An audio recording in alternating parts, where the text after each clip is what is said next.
Hey guys and girls, hope you're all well. This is going to be my review of the final episode of the Showtime limited series. You're on episode 10, it is the final episode. And I hate to say I told you so, I'm not surprised at all, but it went out on an absolute whimper. What a terrible, lame episode. I tell you what, people have been complaining about the finale of Line of Duty this week. Believe me, that looks like a masterpiece next to this. But it's to be expected. So I'm gonna get into this. I'm gonna give this final episode the kicking it deserves. But I'll just say I think one of the problems with this series is that as a satire, it believes that the way to do satire and to make these dramatic points is to sort of hit the audience over the head with it and just to show, hey, these guys are so terrible. Look at them. Look at all this underhanded stuff. They're so terrible. They keep finding ways to weasel their way out of things. They keep conveniently stumbling upon, ways out, loopholes, all this. They keep muscling their way out.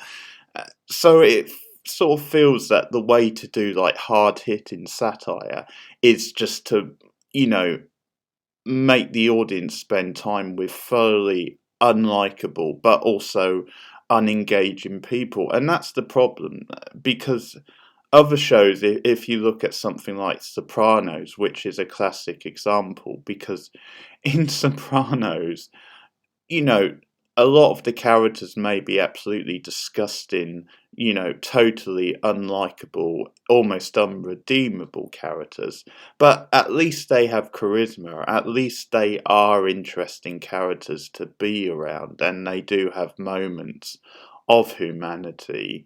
The problem with the characters in this, Michael and Jimmy and many of the others, obviously not all the characters, but the sort of core ones in a way, is that they're not only son of a bitches that are very, difficult and hard to really care about, but they're very bland. They're very dull characters, and obviously not a knock on the acting because obviously Bryan Cranston is a wonderful actor, a tremendous actor, and people like Michael Strumba.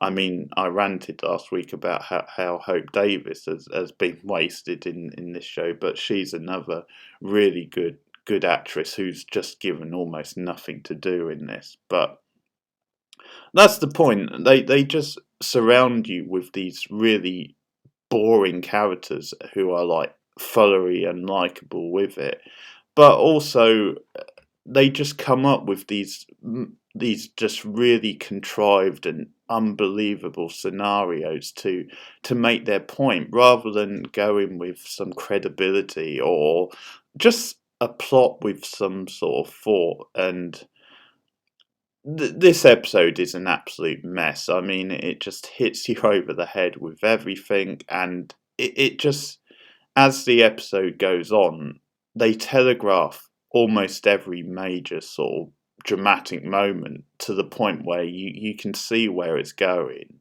And I think what's doubly frustrating is that it seems to take an eternity to get to those moments. And that's like that's a double kick in the teeth because you can see where it's going anyway. So there's no drama.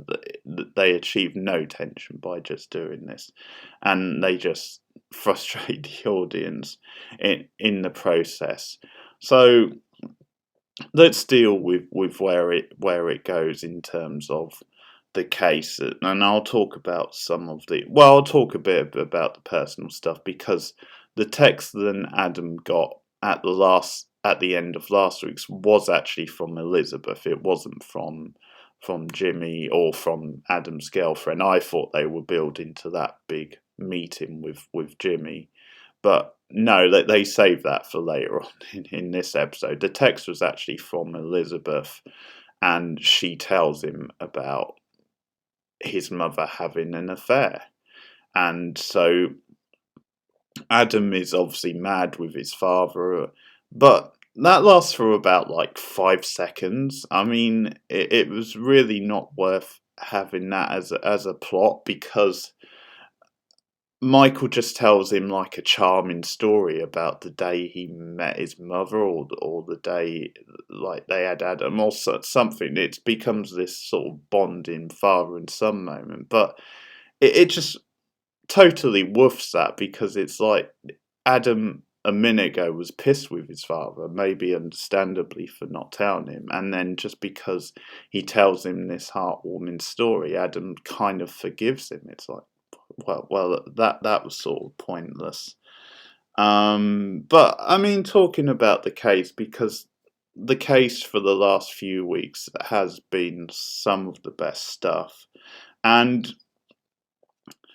I think again it's like so frustrating, because logically the heat's on Michael to obviously pull something out to get Carlo off, but at the end of the day it's the jury's verdict. And when you see the evidence in this episode, and when you watch the previous weeks, there's no way the jury would come back with a verdict of not guilty. And the way Michael does it, because again, I think just to make a point, just to be dramatic and shock him, rather than because it's logical or because it's justified, Carlo does in fact get off. But again, in this episode, he takes the stand, and obviously they've been coaching him. He comes out with this story about how Kofi was the aggressor, and apparently he did it in self-defense. And first of all, Carlo, I think the actor playing Carlo is a really bad actor, which may have been what they were going for in this scene, because you, I mean, any logical person, you just wouldn't like buy him, really. So I mean, maybe they were going for that. Then you wouldn't really believe this guy. But even so, I think it sort of leaves it a bit flat dramatically anyway.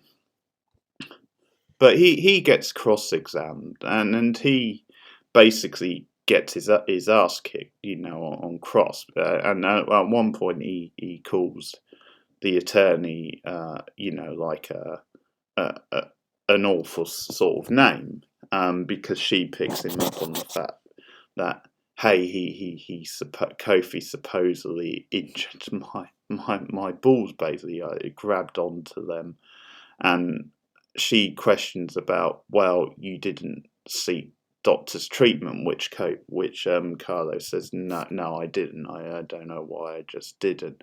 And she's like, well, then there's no proof. There's no proof to back up any of this. And that's when Carlo comes out with this like horrible word for her, and Michael tries to step in when she comes back at him, and it's like, yeah, okay. Um, Again, Michael, you sort of have no sympathy with him, even given the desperate position he's been put in. But in any case, Carlo basically gets grilled to death on the cross. She, the other lawyer shows the video of the night.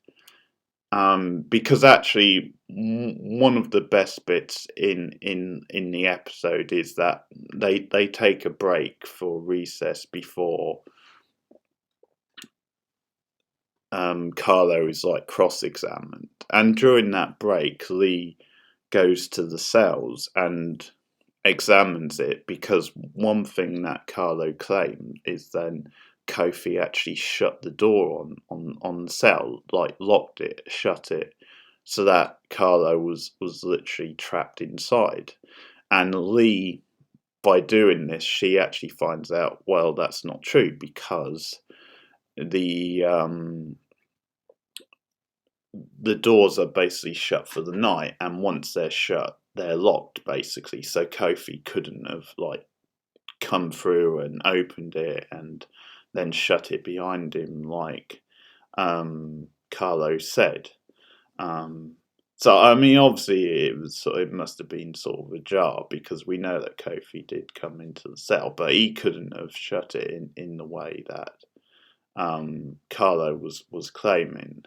So anyway, they then show the video in court, and basically Kofi, you see that the door is never shut. Kofi goes in, and then he staggers out a few minutes later. Obviously, he's been injured by Carlo. So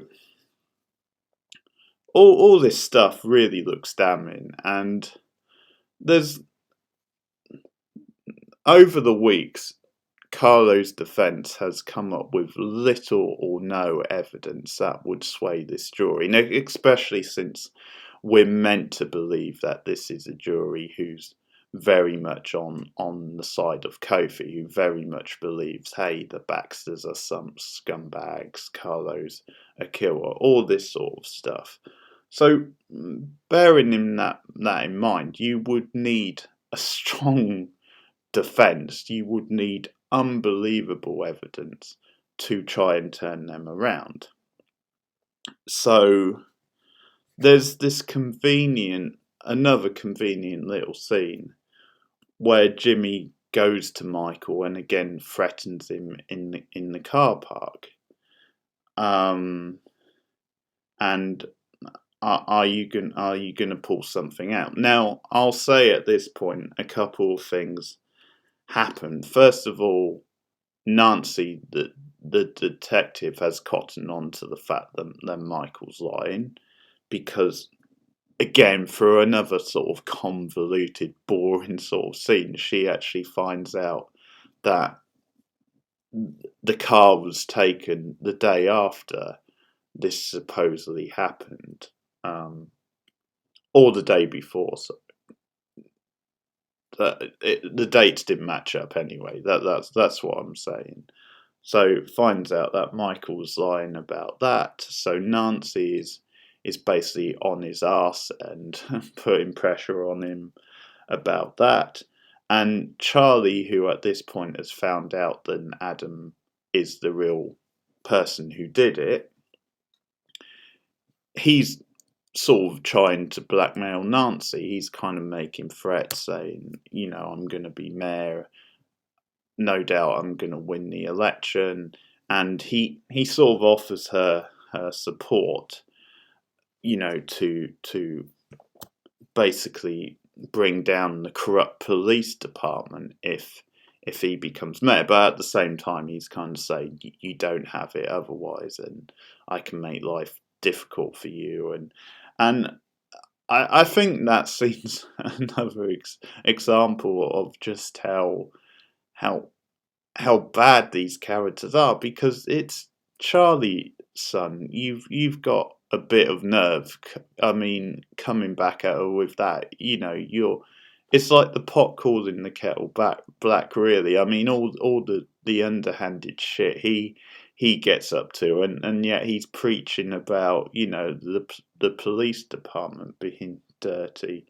But also Lee twigs finally that Michael is lying about what happened with what happened that day, and that Kofi was innocent. And then Eugene is meant to testify, although it's he has, because Lee's been doing some digging during the episode, he has some sort of late testimony, which is after closing arguments, which is another sort of like convenient contrivance. But you get this really long, drawn out scene with Lee and Michael where she, because of something Eugene says, because he identifies that he saw Michael on the day, because Lee has obviously gone at Michael with both barrels for lying, and up to that point I think she's been convinced that Michael actually did it. But then when Eugene says, I saw this, Lee obviously eventually twigs that then it was Adam. And again, Michael is kind of disgusted in this scene because he starts getting self-righteous about who is it worth, killing another 17-year-old? He's like, well, if Adam went to prison, Kofi didn't survive, so why would Adam? And he tries to put that all on Lee, who's trying to do morally the right thing. And I think this is the problem with Michael as a character, where you just don't feel sympathy for him. I mean, obviously, you would feel sorry for Adam because, okay, he did do it, but it was an accident. It was a terrible accident, and probably he obviously justice should be done, and he should face up to it. But Adam, it was a legitimate accident. But all this scheming that Michaels does, and because in one breath, he's almost saying, "I'm willing to take the hit," because he said that to Charlie at some point. I'm willing to take the hit for Adam, for my son. And then when push comes to shove, he's trying to back out. But the scene with him and Lee is like really frustrating. It really drags on. It really is quite melodramatic the way she sort of preaches to him, and it just sort of drags on. I quite like Lee as a character, I have to say, but I feel sorry for the actress and the character because a lot of times what she's given isn't as good as it should be. And I do think maybe that character or a character like her should have been more of a focus. But in any case, more convenient happenings because they're all in the courtroom and they never miss a trick because Adam happens to be there. The Baxter girl, Adam's girlfriend, happens to be in the courtroom, and it just sort of amps everything up. And Lee happens to be in the courtroom because, of course, she's been doing all this digging, and Jimmy notices this. So then you have to have, because the jury has basically gone away for deliberation, and what happens is Michael originally they make it look as though he's going to allow the witness Eugene, which would be a crucial witness, and you get these deliberations, and again, just this scene just typifies how in your face the show is because they're in the courtroom. He sees Adam. He sees, well, the girlfriend's in there as well. But Jimmy looks at him, and Michael backs off at the last minute. He doesn't allow the witness. He basically loses his nerve and chickens out. And you could see it was going to go that way. It was so obvious, so predictable.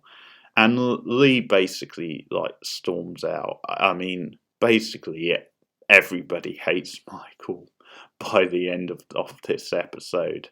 But she storms out, and Eugene's really disappointed and down, and Lee obviously feels that because she's sort of talked him into testifying, and she says, well, Michael's not the man I thought, and well, strike me down, folks, because that's what we've been seeing all season.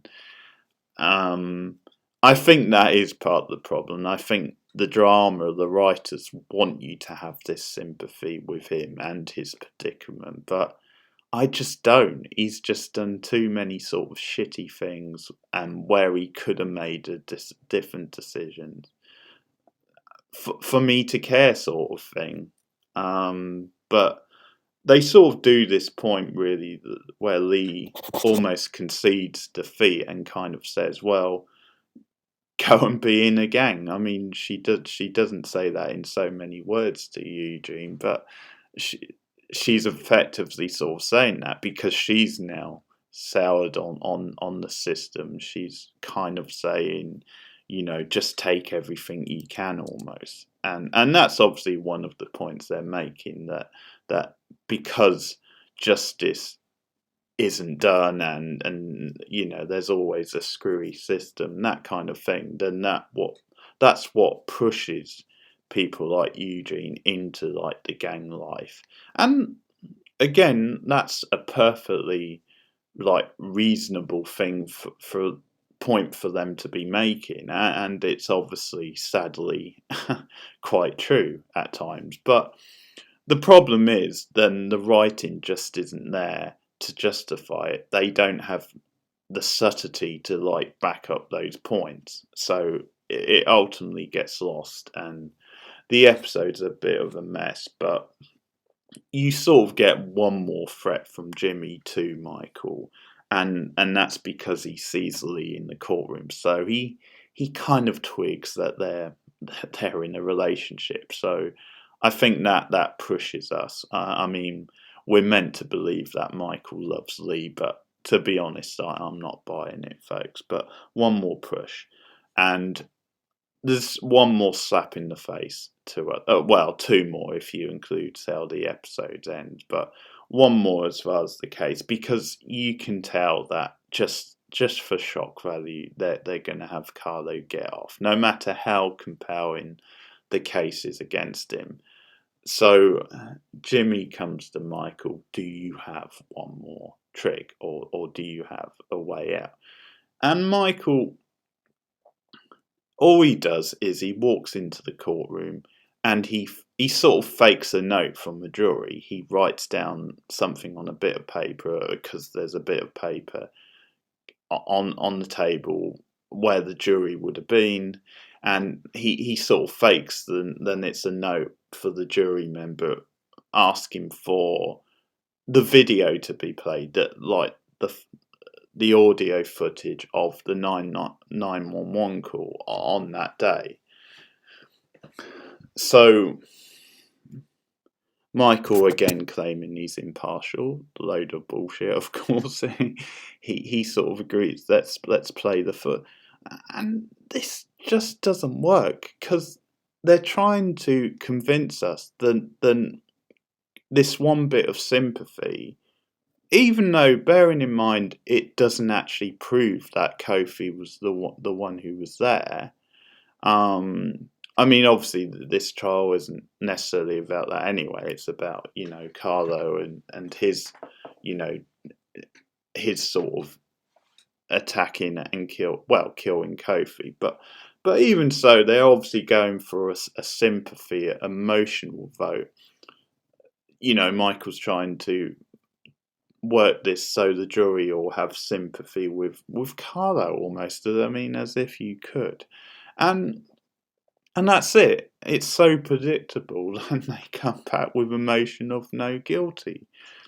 And it's absolutely nonsense. There's no way that jury would, on such a small thing as that, because there's no evidence. There's no evidence to support Carlo.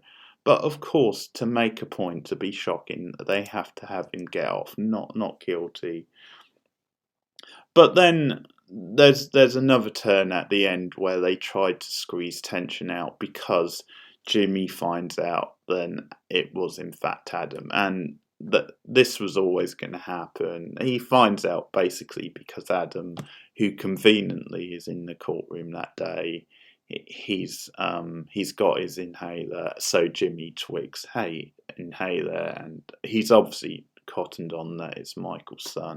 So he pieces it together. So you get this one last sort of, I'm not going to call it dramatic, but they're going for drama scene where Jimmy finally invites Adam, sets up a meeting with Adam so he can meet his girlfriend's new boyfriend, and it's a whole thing. They're celebrating Carlo getting off, and of course Jimmy's daughter has no idea, and Jimmy calls Michael and rubs it in, basically, says, we're at the hotel, this, if you get in time, you can watch him. It makes a crack about the inhaler, and Michael does all he can to get there. There's a bunch of drama with him. I mean, he actually runs there, which is sort of quite quite symbolic, really, considering he spent so much of the series running about. But in any case, it's all this drama. Michael can't get in; they're not letting him in. The guards aren't letting him in, and he's at the door screaming, and obviously Adam has no idea what's going on. Neither does the girlfriend. And again, just to try and crank a little bit of drama, because again, another thing is I don't buy that Adam and the girlfriend are in love, but that's by the by. But she wants to go travelling. She says before next summer, during the summer before next term, and she's like, "How about now?" So again, conveniently at the moment, the father is. I'm assuming he's not going to do it there and then because it's like in public. But he obviously, I don't know if he plans on poisoning Adam or he obviously has some sort of plan. It's possible in a way that then he's planning on putting it off. Just to play with Michael. It's almost like I can do this, but in any case, you sort of get this drama almost where it kind of makes you think that then Adam and the girl are going to run off that night, sort of thing. So it's almost this term where Adam might survive because of this, and that's when Jimmy comes over and he sort of hugs Adam, and wouldn't you know it, Michael can't get him, but it turns out in all the commotion that Eugene, who has now gone back to the gang, he's obviously pissed about justice not being done. He comes in. He basically sneaks in with all the commotion, with Michael trying to get in, and he's there to kill Carlo. He's for justice, and wouldn't you know it, I mean, I assumed then he was going to shoot Carlo and all this shit would go down. But wouldn't you know it, what a terrible shot Eugene is. He shoots Adam. It's like, what? And it's definitely an accident. He's definitely there to try and shoot Carlo. But sorry, I know he's a kid, but what a terrible shot. And that's kind of the cruel twist of fate they're going for. He shoots Adam and Adam ends up dying. Michael eventually gets in, and obviously the final shots is like Adam in his arms, but it's like, whoa. I mean, I don't even. What a mess. I don't even know what point they were going for. I mean, maybe it's sort of irony that it ended up being the the black sort of kid gangster who's in a gang now who did it. I mean, I think they're trying to partly say it's sort of karma for Michael because he didn't do the right thing and now it's come back on him because Adam was shot. I get that, but again, it's very heavy-handed, and maybe also just making the point that because of Michael's actions, Eugene went back to the gang life, and that's why he ends up in the hotel, and that's why Adam ends up shot and dead. But again, some sympathy for Adam. He is innocent in this. No sympathy for Michael, and we end in dramatic fashion with him just hugging his son in torment, and big drama, big melodrama as always, and it's just such a messy finish. I mean, for God's sake, why couldn't we have Carlo being shot? I mean, it's almost like the show, just to make this dramatic point and this idea of satire, it's like, well, no, we can't just have him shoot the reprehensible son of a bitch, so we'll have him shoot Adam, the innocent person, almost for like dramatic type irony. But that's the series. That's Your Honour. It really was a huge letdown after a promising start, at least. So disagree if you will in the comments below. I welcome your thoughts on this. But that's Your Honour. I'm done with it. So thanks for listening, and I'll see you guys again soon. Goodbye.